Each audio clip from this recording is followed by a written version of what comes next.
All right, it's Bill here. Thoughts on a 5-2 loss in an afternoon next-gen game against the Winnipeg Jets, who are a good team. Now, you'd be really surprised here. A 5-2 loss. I just torched the Leafs for a 6-3 loss against the Islanders. I've torched the Leafs for 3 weeks, even when they win, because they've been playing like garbage. I didn't think they were quite that bad tonight. Or today, this afternoon, whatever the day was.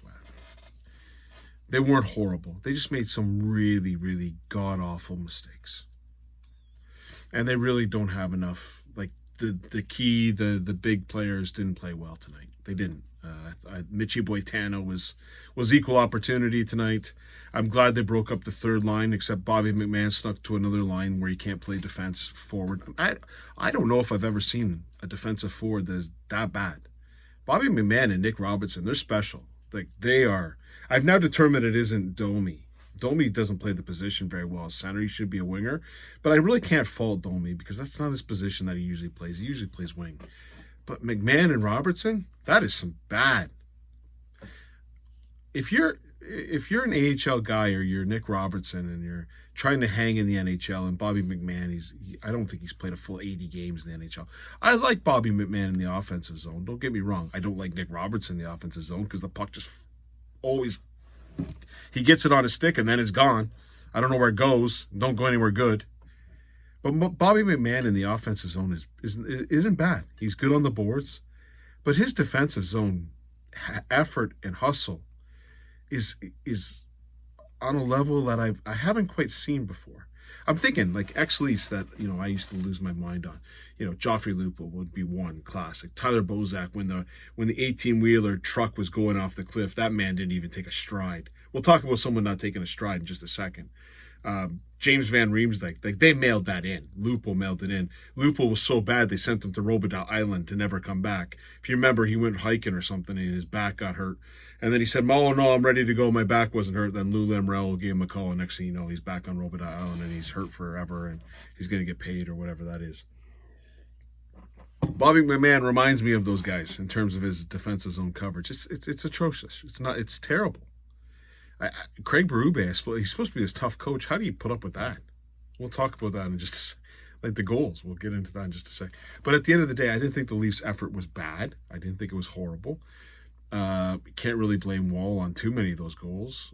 The fourth one looks like he just lost. He made a great save beforehand, and then his defensive people in front of the net just decided, just tuck it in, boys. We'll just watch you do it.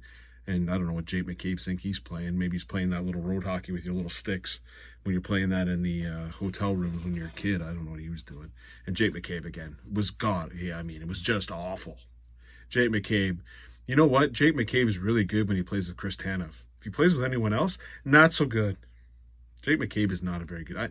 Jake Bobby or McCabe. I think he got a point tonight. He should be really proud of himself. What was... I'm pretty sure he was a minus. He had to be a minus. There's no doubt. I saw him on the ice for pretty much every goal that I thought. -2. Yeah, and he was on for probably 1 goal for the Leafs. Ekman Larsson, I think, was his partner tonight, -2. David Kampf, our offensive to center. He can't play either. Was a -2 as well. So we'll get into the game. And again, as I said, I don't think the Leafs played horrible. I'm not going to sit here and scream and yell about their effort. I thought it's probably the best I've seen them play in probably about 3 weeks, and they still lost. Jets are a good team. What are you going to do? We'll talk about the Jets in just a second because, man, they got a personality disorder. But Kyle Connor, first goal on a power play. Mitch Marner had to take a penalty due to a horrible pinch, and he took the penalty. It was, I don't know. I'm sitting there watching Marner's breakaway that got broken up, but I didn't think that was a penalty. I guess the stick goes around the stick, whatever. I'm not going to sit here and complain about penalties, but... he got robbed in the second period with a great play. What I thought was a great play. I didn't think Marner made a horrible play. But at the end of the day, it's power play. Big rebound. Goes out to Connor. He just rips it home for his 20th, and he'll get his 21st. And then Scheifele will get a hat trick, which puts him to 21. So they've got 2 players at 21 goals by the end of this game. Anyways, Kyle Connor buries it. Again, I didn't think the Leafs were really bad. I thought the Leafs pretty much for maybe 5 or 6 minutes of that period looked like the better team. By the way, did anyone miss Ryan Reaves? I don't have a Ryan Reaves report, and I'm so happy I don't. Do you see how the fourth line actually played pretty decently tonight? Like they had chances, gone to do her a breakaway. Like, see, that happens when you don't have an idiot. We'll talk about another, like, I'll keep it to myself for now. I'll get into it when I have to get into it. But like Ryan Reaves is about as useless gets. I'm trying to think of what's more useless. Like, you know, buying a like $1,500 set of golf clubs when you don't have an arms. Like maybe that's as useless. I'll come up with a better analogy. I don't know. I'm just trying to come up with something right now. You know. Anyways, it's just useless. I thought the fourth line was pretty decent. In the first period, they were banging, mucking. They were doing some good things and getting some shots and getting some chances. They didn't score, but they were doing some good things. Anyways, the second period, I thought the Leafs came out very, very flat, and it showed right away. And Mechie Boitano with the secondary assist, although he did get a primary assist right after this. But this is the nonsense that this is when, like, you like Mitch, and then he does this. He's the last man back at the blue line. He tries to make a beautiful play. He tried to make about 75 beautiful plays today. He was 1 for 75. Stop. I can't stand it. This is when he plays good teams. It just stands out. When he plays bad teams, it looks great. He gives the puck away, and then Ekman-Larsson gets beat to the net by Connor. But at the end of the day, that's a Mitch Boitano friggin' figure skating bullcrap move at the blue line. He did that a lot last year. Turnover at the blue lines used to drive me crazy last year. Well, they did that tonight. And that's one, and then that's buried in the net 2-0. Now, at that point, the Leafs have no energy. They come out flat in the second period, and what happens? Max Domi goes and finds someone, Gabe Vilardi, and fights him. Now, I think we're supposed to pay a guy $1.4 million a year to do that. I haven't seen this guy fight yet. Kiss my biceps. Kiss him. Talk about how he's going to hurt people. Ryan Reaves drives me crazy. See what Max Domi did there? No energy in the building. They're down 2-0, and he fights a guy. I don't think we're paying Max Domi to do that. I think we're paying a certain individual who doesn't do that. Who doesn't? Kick, wave him. Buy him out. If you got any money, throw him in the minors.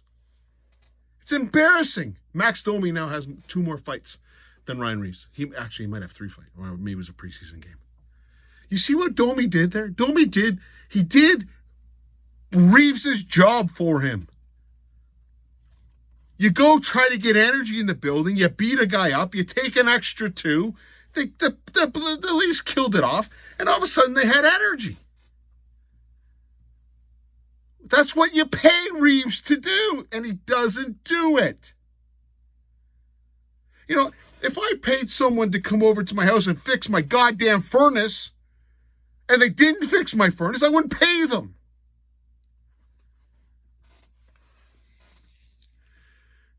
Max Domi. Well done. You did Ryan Reaves' job. Ryan Reaves should take his salary and give it to you because you just did it. And the Leafs got a little energy. And they got a little lucky on a 4-minute high stick. And then Mechie Boitano passed it to the correct team. He passed it to the right team. And Johnny Tay! Tap, tap, tap, tap, tap, tap, tap, tap. One-hand tap. Took him a year to score the goal. But it went in. 2-1. Okay. The Leafs are, the ice was tilted in the second period. Now we got some energy. We got 15 minutes left in the second period. And then it got into a grind. The Leafs shots on net at the end of this game were 25. That's not horrible. But again, I'm looking at the shot. They're not getting chances. You got Connor Hellebuyck in net. You don't have... We got lucky with Markstrom making a horrible misses, but we're not having Soderblom or Vejumlenko or whatever the Utah guy was. And you don't have bad goaltending. Like, Hellebuyck's good. You got to get to the net and try. Again, I didn't think Nylander played very good tonight. Johnny Tay got 2. I don't think he played very well, but again, people curse me because I don't like Johnny T. I think he's overrated beyond belief. The goal that he scored on the power play, would we admit that was a nice play by Nylander and Marner to get him a goal? Like maybe me and you could have got that one, because it took him a year to get it in the net. Anyways, he did fire a shot home later on. That was a nice shot when the game was over. And who gives up blind? Anyways, I'm going off. Should be nice to Johnny T. It's the holiday season. Anyways, third period starts. Okay, the third goal. Bobby McMann, I want to scream and yell about how horrible he is on this goal. But there's another person who's extra special. If you can, find the third goal by the Winnipeg Jets. It's scored by Mark Scheifele. Okay, Kyle Connor got the first two. Mark Scheifele's first one. It was a hell of a pass. I think it was a Gabe Vilardi. Made a nice move. First of all, horrible nonsense by Jake McCabe on the play. Whatever's happening, I want you to focus in on, firstly, Max Pacioretty. The man, I timed it. I friggin' timed it. I took out my stopwatch and I timed it. He did not take a stride, a physical push of his foot for 11 seconds before this puck went in the net. Not a stride. He skated out and he glided around and he glided and he glided. At no point did the man push off on an edge of his skate for 11 seconds. I dare you to go on the ice, take a couple strides, and then glide for 11 seconds and see how you feel. You'd be like, oh, wow, I'm slowing down. Great defensive effort, Pacioretty. 11 seconds, the man didn't take a stride. I get it, he's old and he's tired and he's rusted and he's an old car out there. But a goddamn effort would be nice. Watch it. 11 seconds. Not a stride. And Bobby McMann. Yes, it was a beautiful pass by Vilardi. I don't want to... But all Bobby McMann needed to do was realize that that's Mark Scheifele sitting beside him. The guy might have scored a couple goals in the NHL. He might be an okay player. Maybe grab him. Maybe get in front of him so he can't tip it in instead of watching the play. This is the stuff I think Bobby McMann is an absolutely terrible defensive forward. Like he's between him and Nick Robertson, I can't decide which one's the worst one. Because McMann just stays right beside Scheifele and just watches him score. There you go. Oh, well, I'll watch a play. Max Pacioretty's gliding. I'll glide too. Just happened to be Max Pacioretty was over at the red line. I don't know, maybe he got stuck. He got caught. He saw a squirrel. Oh, just stare and just glide. And that was the game breaker to me, 3-1. They did score another one on a horrible Jake McCabe pinch. The Bobby Orr man out to play today. And they take it to the net, and then Jake McCabe just watches about 5 guys swat at his goalie. And then he decides, maybe I'll go down and stop the puck. And I don't know what goaltending technique is that is, but Jakey, that's why you didn't play net when you were a kid, okay, bud? Stop that nonsense. Here's an idea. Why don't you go hit a guy? Oh, sorry, you hit the guy after the goal went in the net. Oh, bravo. That's the time to hit them, when it went in the net. Probably before it went in the net. That's when you might want to go hit them. Tap. Just hit my goalie as many times as I want. Oh, went in the net. Great. 4-1. Mark Scheifele scores like he won the goddamn Stanley Cup. We'll talk about that in a sec. But I don't know. Scheifele's got some, I don't know. I guess he likes beating the Toronto Maple Leafs better than a playoff record. We'll get into the Winnipeg Jets playoff record just a second. And then John Tavares rips home a puck. Jake got a friggin' assist. Good for you, Bobby Orr. It was a nice shot by Johnny T. And then the Leafs had a little bit of pressure, but nothing to ride home about. And after that, Mark Scheifele gets his... They were feeding Kyle Connor to get the hat trick. And then Kyle Connor made a pass to Mark Scheifele. And Mark Scheifele buries it and again celebrates like points. So he's won the Stanley Cup. You beat the Toronto Maple Leafs. I guess that's bigger. I don't know. Overall, not a horrible effort by the Toronto Maple Leafs. Not a horrible effort, but again, just like disgusting defensive efforts at the wrong times. This is the stuff that I thought Chief Craig Strongbow was going to get rid of. It's glaring. It's there. Can you hang any goal on Joseph Woll? I don't think you can. Like, he's supposed to stop 2-on-1s and guys wide open in front of his net, tipping pucks in. The Kyle Connor one was a rebound. Maybe he took him a while to get over for the rebound. And then the fourth goal, he's allowed to be destroyed. He makes an amazing save, and then it was like Winnipeg whack-a-mole to get the puck into the net while the Leafs just sat there and watched it. All right, Winnipeg Jets fans, let's have a chat, okay? Mark Scheifele, is there anything better than beating the Toronto Maple Leafs? Yeah, winning a playoff round would be awesome, I think. You know, as a Leaf fan, we've suffered through a lot of bad playoff rounds, but as Winnipeg Jet, it's worse. There's a worse playoff team than the Toronto Maple Leafs, and it's the Winnipeg Jets. That's crazy to me. The only round that the Winnipeg Jets have won since 2017-18 season, which I think was the first one that Matthews was there, they swept, I believe, was it Vancouver Canucks or something? Or it was when the Canadian division was there. Maybe it was the Edmonton Oilers. I forget who it was. And then they got swept by Montreal. Even the Leafs took Montreal to 7. Montreal swept them. They've won one round since 2017, 2018. They haven't been in the playoffs in one of those years. The Leafs have been in the playoffs all of those years and won one playoff round. So you're getting all fired up about beating the Toronto Maple Leafs? You know, when the Leafs beat the Winnipeg Jets, I don't recall the Leafs saying, oh, wow, we beat the Winnipeg Jets. Isn't there anything better than beating the Winnipeg Jets? No, there's not much. There's a lot better things for our Leaf fan. Like, what is this fascination with Mark Scheifele with beating the Toronto Maple Leafs? Like, plenty of teams have done it. I'm pretty sure the Columbus Blue Jackets did it this year. And you're worried about beating the Toronto Maple Leafs, Mark Scheifele?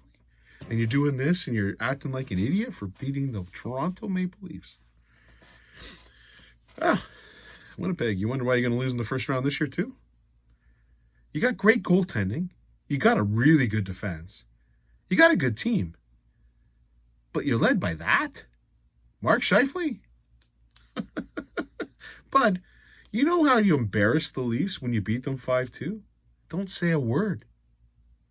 Just beat them 5-2. That's way more important than throwing your finger up in the air like you're some kind of king.